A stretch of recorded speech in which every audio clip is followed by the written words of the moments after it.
Kant goes through and tears apart the traditional arguments for God's existence, right? And that's a very Enlightenment way of looking at the world, that you question things rationally, you question things empirically.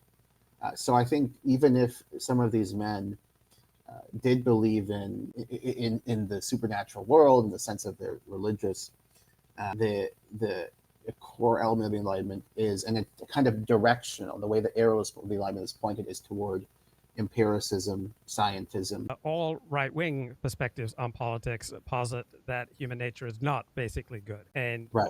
All left-wing perspectives on politics posit that human nature is basically good. There's a tendency in liberalism and also Marxism to posit some kind of good nature of human beings that are corrupted by civil institutions. The right look at it from a perspective of like original sin. Like man is corrupted and man needs the strictures of God and state to behave and thrive. Right. Every right-wing perspective doesn't trust individuals. It believes we need the family, we need community, we need the tribe, we need the nation, we need the state, we need religion, we need traditional strictures to discipline and direct the human being. And pretty much all traditional and right-wing perspectives believe that meaning and purpose and morality exist outside of the individual.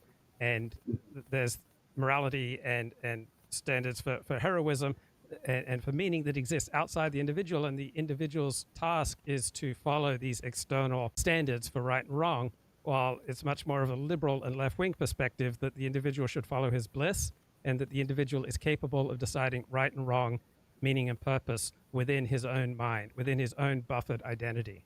You have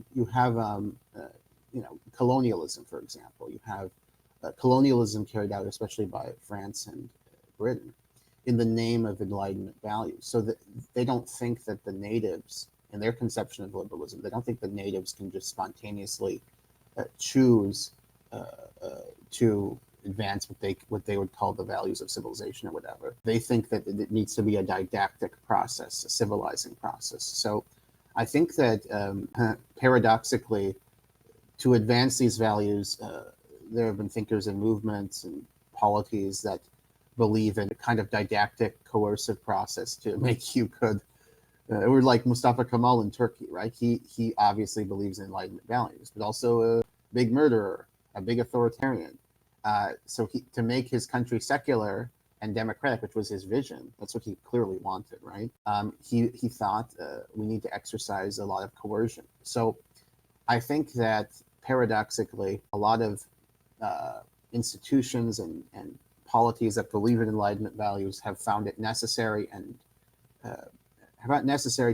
to use coercion to advance what they consider to be these values, right? So do you believe in the buffered identity? And let me explain what I mean by that. So I am traditional in my perspective on life, so that I believe what happens with my neighbors has an effect on me.